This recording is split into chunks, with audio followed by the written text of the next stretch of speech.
अस्सलाम वालेकुम। उम्मीद है आप सब लोग खैरियत से होंगे। आज जिस वीडियो के साथ हम हाजिर हुए हैं, ये टॉपिक आपने देख लिया होगा, अडल्ट डिपेंडेंट रिलेटिव्स। बहुत सारे लोग यूके में मौजूद हैं, लेकिन उनके कुछ ऐसे अडल्ट डिपेंडेंट्स होते हैं जो यूके से बाहर दूसरे मुल्कों में होते हैं और वो चाहते हैं कि उन अपने प्यारों को अपने पास लेके आ सकें, अपने साथ रख सकें, लेकिन उसके लिए सही उनको रूट नहीं मिल रहा होता, कोई ऐसी एप्लीकेशन नहीं मिल रही होती जिसके नतीजे में परमानेंटली वो लोग उनके पास आके रह सकें।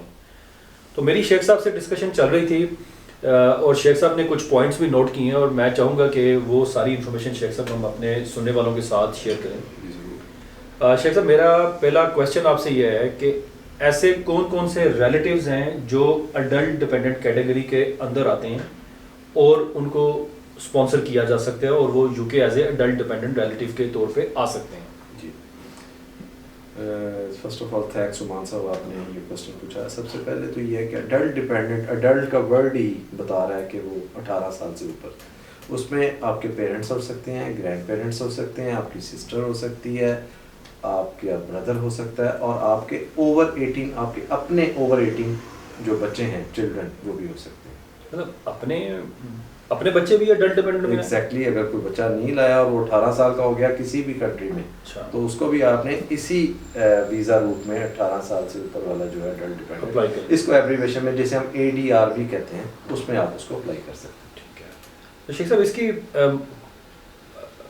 मतलब मोटी मोटी क्या रिक्वायरमेंट्स क्या हैं, क्या ऐसी रिक्वायरमेंट्स हैं जो देखें इसमें देखें, सबसे पहली बात है कि ये स्पॉन्सर पे बड़ी हैवी थ्रेशोल्ड है इसमें, कि ये एप्लीकेंट ने प्रूव करना है कि वो होली सोली उसका डिपेंडेंट है, क्योंकि उसके बगैर, अगर स्पॉन्सर के बगैर अगर वो उसका डिपेंडेंट नहीं है तो फिर यू कैन नॉट अप्लाई।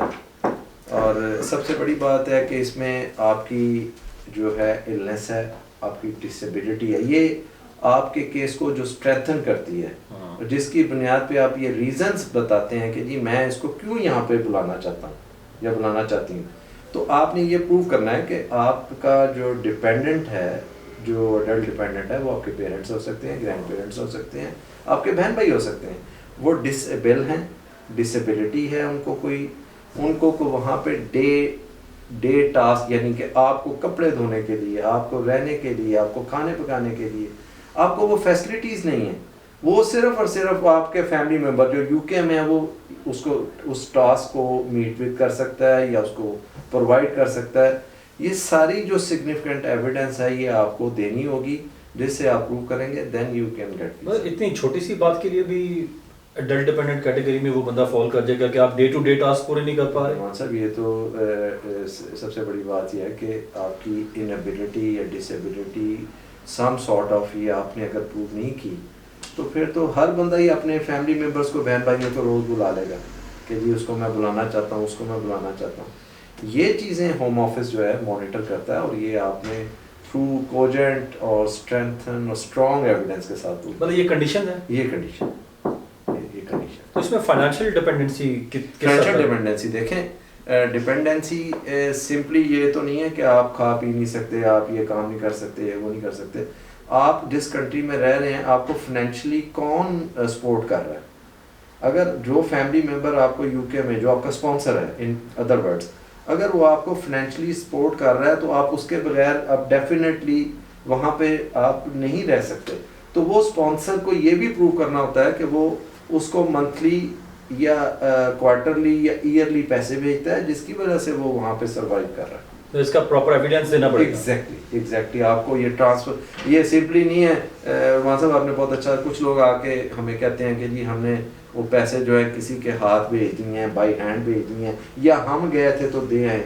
नहीं, होम ऑफिस कहता है कि हमें जो है डॉक्यूमेंट्री प्रूफ चाहिए कि आप ये मनी उनको ट्रांसफ़र कर रहे हैं और उनके अकाउंट में जा रही है, और वो उसी अमाउंट की बुनियाद पे वहाँ पे सर्वाइव कर रहे हैं। तो ऐसे लोगों के लिए फिर मशवरा ये है कि आप जब भी अपने प्यारों को पैसे भेजें तो थ्रू प्रॉपर चैनल से उनको पैसे भेजें। ये बैंक ट्रांसफ़र भी हो सकती है, या मनी ट्रांसफ़र करने वाली बहुत सारी कंपनीज हैं, उनके थ्रू आप वो पैसे भिजवा सकते हैं।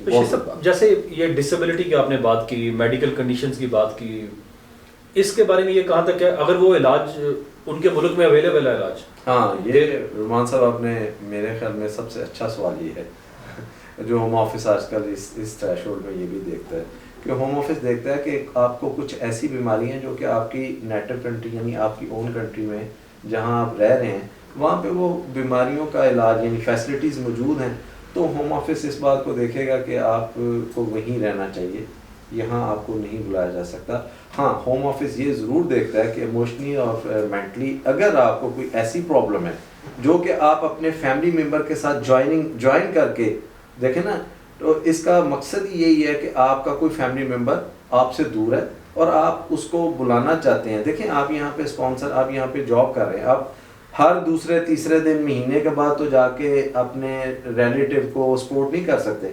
आपने डेफिनेटली यहाँ रहना है, आपकी फैमिली है, आपके यहाँ पे अपने मामलात हैं, तो इसीलिए ये वीज़ा की जो ऑप्शन रखी गई है कि ऐसे फैमिली मेम्बर को जो कि आप पे डिपेंडेंट है और वो आपके बगैर नहीं रह सकता, वो आपके साथ रह कर ही अपनी अच्छी ज़िंदगी गुजार सकता है, तो इसीलिए ADR का जो है ये वीज़ा रखा गया है।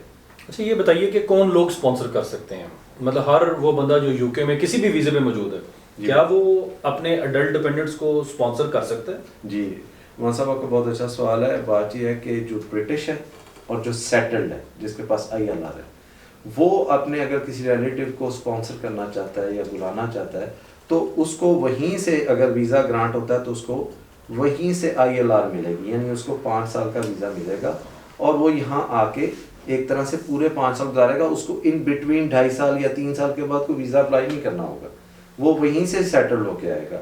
और आपके इसी सवाल से इसका रिलेटेड क्वेश्चन से मुतल्लिक़ ये दूसरा सवाल है कि अगर लेट से किसी के पास इंडेफिनिट लीव टू रिमेन नहीं और ब्रिटिश नहीं है, उसके पास लिमिटेड लीव टू रिमेन है, तो वो स्पॉन्सर कर सकता है, लेकिन सब्जेक्ट टू जो उसके पास स्टेटस होगा उसी के मुताबिक उसको टेम्परेरी आप कह लें, उसको उतने अरसे का वीज़ा दिया जाएगा, फिर उसके बाद वो स्टेटस इन लाइन हो जाएगा, वो मेन स्पॉन्सर के साथ अप्लाई करेगा। लेकिन रिक्वायरमेंट्स वैसे ही मीट करनी पड़ेगी? नो चेंज, उसमें कोई फर्क नहीं। जो एक ब्रिटिश नेशनल की रिक्वायरमेंट है वही एक लिमिटेड लीव टू रिमेन वाले की बिल्कुल सही आपने कहा, बिल्कुल सही। तो अच्छा, एक बड़ा ऐसा समझा जाता है कि जब आप अडल्ट डिपेंडेंट रिलेटिव को स्पॉन्सर करते हैं, उनका वीज़ा लग जाता है, इंडेफिनिट लीव टू रिमेन उनको मिल जाता है, तो वो इंडेफिनिट लीव टू रिमेन वाला बंदा यहाँ पे आके जो फैसिलिटीज हैं उनको एंजॉय कर सकता है। Exactly. मेरा इशारा आप समझ गए? मैं बिल्कुल समझ गया कि वो पब्लिक फंड्स ले सकता है। और आज रुमान साहब आप जितने क्वेश्चंस कर रहे हैं, यकीन करें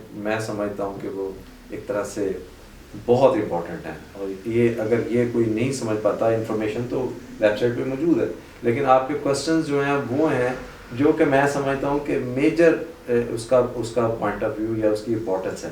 तो ये आपका ये कि जो अपने पेरेंट्स को, अपने ग्रैंड पेरेंट्स को जो भी ADR में बुलाना चाहता है वो नो रिसो पब्लिक फंड्स पे आएंगे। आपको इस बात की स्पॉन्सरशिप में डेक्लेरेशन देनी होगी कि ये 5 साल जो ये पूरे करेंगे, इनके ऊपर ना ये कोई पब्लिक फंड ले सकते हैं, ना कोई बेनिफिट अप्लाई कर सकते हैं, और स्पॉन्सर विल मेंटेन एडुकेट जो भी उसकी अकोमोडेशन है व्हाटएवर, वो सब कुछ स्पॉन्सर नहीं करेंगे। इसमें कोई एग्जेम्पशन नहीं है। मतलब अगर ये समझा जाता है कि हम अपने पेरेंट्स को बुला लेंगे और उनका जो खर्चा वगैरह है या बाकी चीजें हैं वो गवर्नमेंट, मैं समझ गया आप ये कहना चाह रहे हैं कि कोई डिसेबिलिटी या कोई यूनिवर्सल क्रेडिट, तो ये आप भूल जाएंगे, सफाई फाड़ दें। ये आपने डेक्लेरेशन दे दी है होम ऑफिस को at the time of applying period. आपने जब ये अप्लाई करना है, आपने स्पॉन्सरशिप देनी है, उसके अंदर डेक्लेरेशन देनी है कि मैं अपने जो भी फैमिली मेम्बर्स को बुला रहा हूँ, इनका मैं 5 साल तक कोई बेनिफिट, तो आपने एडिक्वेट मेंटेनेंस का जिक्र कर दिया है कि स्पॉन्सर रिस्पांसिबल है कि जिसको वो स्पॉन्सर कर रहा है वो पेरेंट्स हैं या उसके बच्चे हैं, बिल्कुल सही, उनको वो टेक केयर वो खुद करेगा, उनके सारे खर्चे वो खुद करेगा, उनके नाम पे कोई बेनिफिट्स नहीं मिलेंगे, और वो स्पॉन्सर को बहरहाल अपनी वर्थ शो करनी पड़ेगी पहले कि मैं ये कर सकता हूँ फाइनेंशियल रिक्वायरमेंट। तो वो स्पॉन्सर को वर्थ शो करने के लिए क्या क्या डॉक्यूमेंट्स चाहिए शेख साहब? हाँ, ये बात बहुत सही है कि जो स्पॉन्सर है, देखें वो सबसे पहला तो वही रूल है कि अगर वो सिंगल एक पर्सन को बुला रहा है 18,600, अगर माँ बाप को बुला रहा है तो 3,800 मोर ऐड कर दें, 220,000 समथिंग हो जाएगा। और दूसरा ये है कि ये बात उसको अपना क्या कहते हैं अकोमोडेशन बतानी होगी कि ओवर क्राउडेड नहीं होगी, और अगर पेरेंट्स सॉरी आपकी बात काट रहा हूँ, अकोमोडेशन के लिए क्या शो करना पड़ेगा? अकोमोडेशन के लिए देखें, अगर मान साहब आपका अपना घर है तो आप डेफिनेटली लैंड रजिस्ट्री देंगे, मॉर्गेज बैंक स्टेटमेंट देंगे। अगर आपके पास घर कोई किराए पे है तो आप डेफिनेटली टेनेंसी एग्रीमेंट देंगे, और टेनेंसी एग्रीमेंट के साथ आप सर्वे रिपोर्ट भी देंगे कि आपके पेरेंट्स अगर आ रहे हैं तो वो घर ओवर क्राउडेड नहीं होगा। ओके। और कोई ऐसा कोई बैंक स्टेटमेंट, सैलरी स्लिप्स वगैरह जी एग्जैक्टली वो 18,600 में जब आपने देना है या 22,000 समथिंग देना है, तो आपको अपनी सारी चीज़ें, अगर आप एम्प्लॉय हैं तो फिर आपको 6 पे स्लिप्स देनी होंगी, अगर आप सेल्फ एम्प्लॉयमेंट है तो आपको 1 साल की टैक्स। ये वीज़ा अप्लाई करते हुए क्या टीबी टेस्ट भी करवाना पड़ता है आपको अपने मुल्क से? जी ये आपको बिल्कुल करवाना पड़ती है, क्योंकि आपको ये भी एक रूल का शायद आपको तो बहुत अच्छी तरह इल्म है, क्योंकि मेरे देखने वाले, जब भी आप 6 महीने से ऊपर को वीज़ा अप्लाई करते हैं तो उसके लिए आपको टीबी टेस्ट करवाना होता है। ठीक है। और इसमें कौन सा एप्लीकेशन फॉर्म फिल किया जाता है? हाँ जी, इसमें आपने ऑनलाइन जाके ADR adult dependent relative online application जो है वो अप्लाई करनी है, और इस एप्लीकेशन के अंदर आपने खाली ऑनलाइन एप्लीकेशन नहीं करनी होगी, इसके अंदर आपको इंस्ट्रक्शंस आती हैं कि आपने एक अपेंडिक्स फॉर्म भी फिल करना है, जिसके अंदर आपकी फाइनेंशियल रिक्वायरमेंट, एडुकेट अकोमोडेशन, और आपका वो पूछते हैं कि आपने जो अपने डिपेंडेंट को वो जो मनी ट्रांसफ़र की है उसके सोर्सेज भी बताने हैं, तो मनी ट्रांसफ़र के प्रूफ भी साथ देने पड़ते हैं। तो ये आपने कॉस्ट बता दी, प्रोसेसिंग टाइम क्या है, कितनी देर में एप्लीकेशन डिसाइड हो जाती है? ये रुमान साहब इसकी ILR के लिए आपको पता होम ऑफिस की फ़ीस जो है वो तकरीबन, मैं इस पर सिर्फ ऐड कर रहा हूँ, कोई 3450 पाउंड है लमसम, ऊपर नीचे हो सकती है, शायद चेंजेस भी आ रही हो। और दूसरा आपका सॉरी क्या सवाल था? प्रोसेसिंग टाइम का। हाँ, प्रोसेसिंग टाइम वही है कि इसमें 12 वीक्स हैं जो होम ऑफिस ने वेबसाइट पे दी हैं, तो ये हम हार्ड एंड फास्ट रूल के तौर पे तो नहीं कह सकते, होम ऑफिस ऊपर नीचे कर सकता है। जैसे आजकल डिले चल रहा है, कुछ एप्लीकेशन जो 8 से 12 हफ्तों में डिसाइड होनी थी वो 20-20 हफ्ते बाद 24 वीक्स में जा रही है। बात को तो रुमान साहब आपको तो ये भी पता है, साल भी हो गया बहुत लोगों को, लेकिन वो स्टैंडर्ड टाइम जो है वो स्टैंडर्ड टाइम वो 12 वीक्स है, उन्होंने वेबसाइट पे दिया है। अच्छा शेख साहब, मतलब आज की बातों से मेरा ये ख्याल है कि हमारे सुनने वालों को ये क्लियर हो गया होगा कि कोई भी बंदा जो यहाँ पे यूके में मौजूद है और किसी वजह से वो अपने पेरेंट्स को और अदर अडल्ट डिपेंडेंट्स को जाके उनकी टेक केयर नहीं कर सकता, वो उनको बुला सकता है।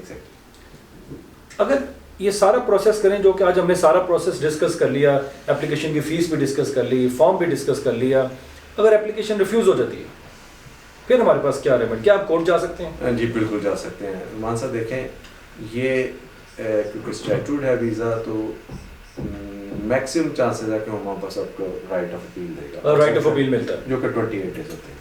तो आप उसमें अपनी रीज़नेबल जो भी एविडेंस है जो आप समझते हैं कि होम ऑफिस ने कंसीडर नहीं की, या कुछ ऐसी बातें हैं जो कि आपने दी और होम ऑफिस उसको लुक इनटू कंसिडरेशन नहीं रखा, तो आप उसकी बुनियाद पे अपील कर सकते हैं।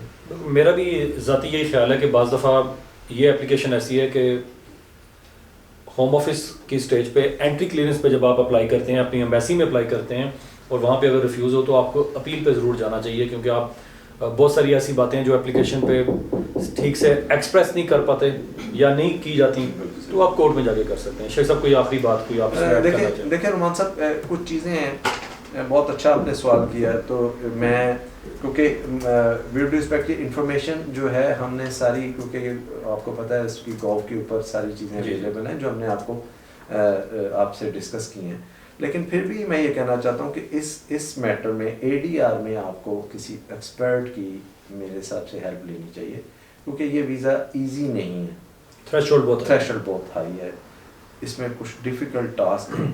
मेरी अगर पर्सनल राय पूछें तो मैं ये समझता हूँ कि कोई जो स्टैट्यूटरी फॉर्म है जो ऑनलाइन हम करते हैं उसमें बहुत सारी बातें होम ऑफिस उस तरह नहीं पूछ रहा होता, लेकिन रीजनेबली जब वो केस को एडजुडिकेट कर रहा होता है तो वो चीज़ें निकाल के उसको अपने लेटर के अंदर वेदर वो ग्रांट कर रहा है या रिफ्यूज कर रहा है, रिफ्यूजल के अंदर ही मैं होम ऑफिस की फीस बहुत हाई है। हाँ यस कितनी फीस है होम ऑफिस की? 3450 नहीं 3250 करंट फीस इसकी 3250 पाउंड फीस है, इतनी सारी फीस है, प्लस आप अपने जो लॉयर्स हैं वो भी पैसे लेंगे काफ़ी सारे। और जैसे शेख साहब फरमा रहे हैं कि ये हाईली रिकमेंडेड है कि आप इसमें एक्सपर्ट एडवाइस ज़रूर लें, बल्कि मैं तो ये कहूँगा कि उस एक्सपर्ट एडवाइस के लिए आपको पैसे भी खर्च करने पड़ते हैं, तो पैसे दे के एडवाइस लें, क्योंकि आपके प्यारों का मसला है। आप इतनी महंगी एप्लीकेशन करने जा रहे हैं, आप हवा में तीर नहीं चला सकते। और मैं बिल्कुल यहाँ पे ये नहीं कहूँगा कि हमारे पास ही आए हैं एडवाइस लेने के लिए। हमने तो सारी इन्फॉर्मेशन आपके सामने खोल के रख दी है, इस इन्फॉर्मेशन की बेस के ऊपर भी आप एप्लीकेशन कर सकते हैं। लेकिन इसके बावजूद मैं अपने सुनने वाले को कहूँगा कि आप फिर भी कोई एक्सपर्ट केस स्पेसिफिक एडवाइस चाहते हैं तो हमसे कांटेक्ट कर सकते हैं। हम कोशिश करेंगे कि आपकी हेल्प करें। Thank you very much.